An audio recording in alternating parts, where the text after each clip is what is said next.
I got to tell you, the average person out there actually hates people who gloat in their power. They despise them. They can't stand them. They don't like it. They even like false humility. They want even false humility. They don't want absolute power waved in their face. And eventually the people will be heard. One way or the other, it happens. Whether it happens through the electorate or through fate itself, but it happens. I'm telling you it does. This will not last forever. No one's power lasts forever. Lord Acton said it best, and I've said it so many times on the show, but it's so appropriate tonight on the Savage Nation. Lord Acton said, power corrupts. Absolute power corrupts absolutely. If he was not talking about Nancy Pelosi and Obama, I'd like to know who he was talking about. What has to happen till you people understand what we are living with right now? Do you actually think this woman has the best interests of the American people at heart? Are you that naive that you think that Obama has the best interests of the little guy at heart? Are you that naive to believe any of this? If you are, then you deserve what's coming. If you are not believing of that, I think you should take courage in the fact that petty dictators have arisen before all over this earth, and they never, ever last. We are living through a small dictatorship in this country. I realize that O'Reilly, the leprechaun, I know it's still close to St. Patty's Day, and you have to understand that the Blarney was running even higher last week than weeks before it. But I realized that Corned Beef had the audacity to say that Obama has the interests of the American people at heart, to show you that you can literally get away with virtually anything if you have enough power for a short period of time is certainly a truism. But my friends, this way to the egress is also a truism. And Abe Lincoln had it best, or said it best rather, when he said the following. And it was taught to me by my dad in the streets of New York when I was a little kid. He grabbed my little hand and walked me down Longfellow Avenue. I can remember it almost to this day. I don't want to be too hokey and homey, but I will tell you that's when I heard it. My father was an immigrant from Russia. He was not formally educated, but he was fairly well read with regard to politics. He was not scholarly in any way. A genius he wasn't, but he was smart enough to have gotten himself here and, through his father and gotten himself a foothold in America. And, of course, it was also that the man-child in the promised land, meaning I, could do better than him. That's the way America used to be. The son was supposed to exceed the father. Unfortunately, under Obama, he would like to make it so that the son does worse than the father, especially if you're not one of the chosen of the Democrat Party. But we'll leave that for the book that I'm writing.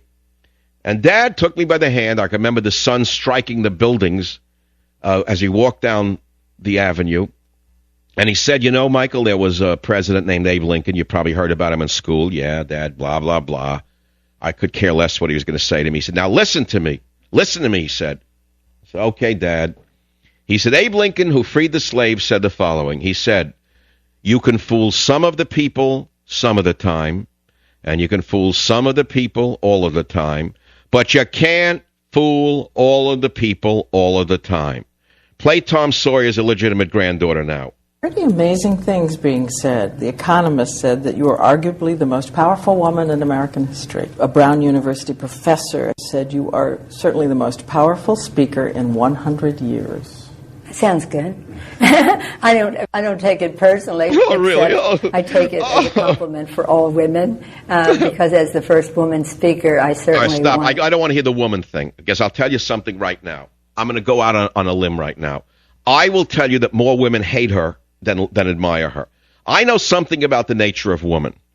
Oh, I look up to women. I know how smart women are. And boy, I want to tell you something about women. They are also capable of other emotions. They're not all little women who need Nancy Pelosi to have victories for them, are they?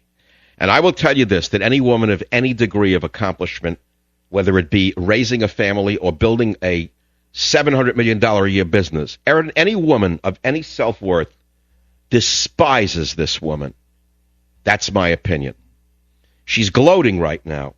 Play a little Jimmy Cliff as I catch my breath on the Stamp Act anniversary day on the Savage Nation.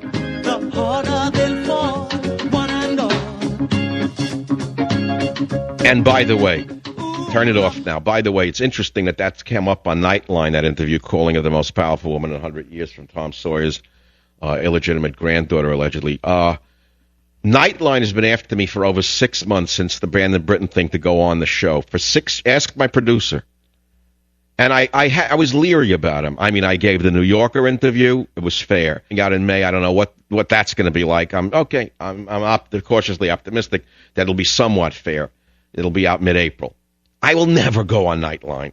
Okay? Let's be clear. I knew what they wanted to do with me. If they have the nerve to put Nancy Pelosi on a pedestal, I can just imagine what they'll put me on. It ain't going to be granite. Let me put it to you that way. It wouldn't be a pedestal of granite. Let me put it to you that way. I feel good. Now, why do I surprisingly feel good? I'm a strange person. I admit that. There are days I come on this show and I'm very unhappy. There are days I come on the Savage Nation, I'm outright depressed. And I reflect it. I don't hide it. I don't put on an act for you in a way we all do. I mean, all of the world is a stage and all of that. As long as you're taking a breath, you're pretending something. If you're a human being, you're faking something. I don't care where you are. In a hospital bed, you're still putting on an act. It's just the nature of the human being. Is that we're all actors, some good, some bad. All of life is a stage. But really, if my emotions are in a certain way, I usually throw them out on the air. You know why? Because you don't last 16 years in radio, thank you very much. Yesterday was my 16th anniversary. Thank you for sending flowers. 16 years in radio, March 21st, 2010 was 16 years to the day that I had made my debut on radio in 1994. 16 years. You don't last 16 years by faking it. As Hemingway said, the truth has a certain ring to it. I suspect you know what that ring is. And I also think that you know that the sound of the bell coming from Nancy Pelosi and Obama sounds not so much like the Liberty Bell, but like some other kind of clarion call, and I don't think it's the Liberty Bell itself. But I'm actually happy today is the point. I don't want to lose my train of thought. It's easy to do when I get giddy, but I feel elated today. Why do I feel elated? Is it because I cooked scallops and spaghetti for lunch and I didn't get ptomaine poisoning yet, even though the bag was frozen 4 months ago and I was worrying if the scallops had gone bad and thus far I don't feel bad? Or is this by tomorrow, who knows what might happen? I don't think it was the scallops for lunch that I cooked. I think it's because I feel vindicated that so many hundreds of thousands of more Americans, or 100,000 more Americans, now recognize the danger that they are in. I feel better that they now know that we have an outright Marxist, Leninist / socialist, if you will, in the White House. And you say to yourself, how the hell can you say that when Nancy Pelosi is the richest woman in Congress? She's not a Marxist, is she? Well, my friends, that's the lesson you haven't been taught yet. It's the one lesson that's missing from the American schools. You all think that Leninists or Marxists or Stalinists are poor. Well, my friends, there's a gentleman called George Soros. I don't know whether he's a Marxist or a Leninist or a Trotskyite or a Stalinist. I don't think any of those apply.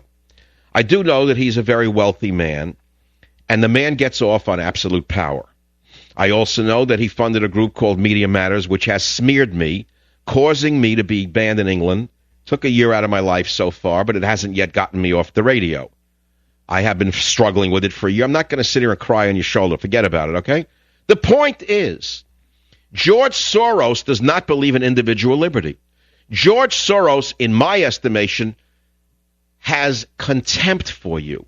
George Soros despises you. George Soros thinks you shouldn't have the vote. Nancy Pelosi thinks that you're nothing. She likes to do things in the dark and secret. Nancy Pelosi despises the little person. And yet they're both very wealthy people. Many of those who funded Obama are enjoying the fruits of their labor. They're on Wall Street. Did they actually suffer? Those who destroyed Lehman Brothers? Those who benefited from the TARP funds? Have any of those suffered at all? No, they benefited from their politics. And so you could say, well, what are their politics? Well, I don't know. You could say their politics are self-interest. No, in many cases, they're actually radical left-wing social democrats or socialist democrats, whichever way you want to define it, where there's less power for the individual and much more power for a central government, where the people have a smaller voice and those who rule them have a very large voice. And eventually, the quotient becomes the people have no voice and the rulers have the only voice. It doesn't start that way, idiots, but it ends up that way. It starts somewhat small. But I remind you, even dwarfs started small.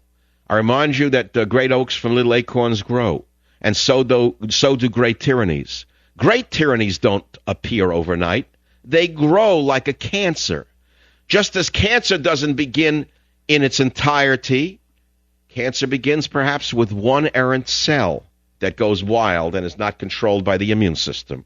My friends, the body politic has been invaded by a cancer. It is metastasizing before your eyes. Make no mistake about it. You are in danger. I shall return. Savage.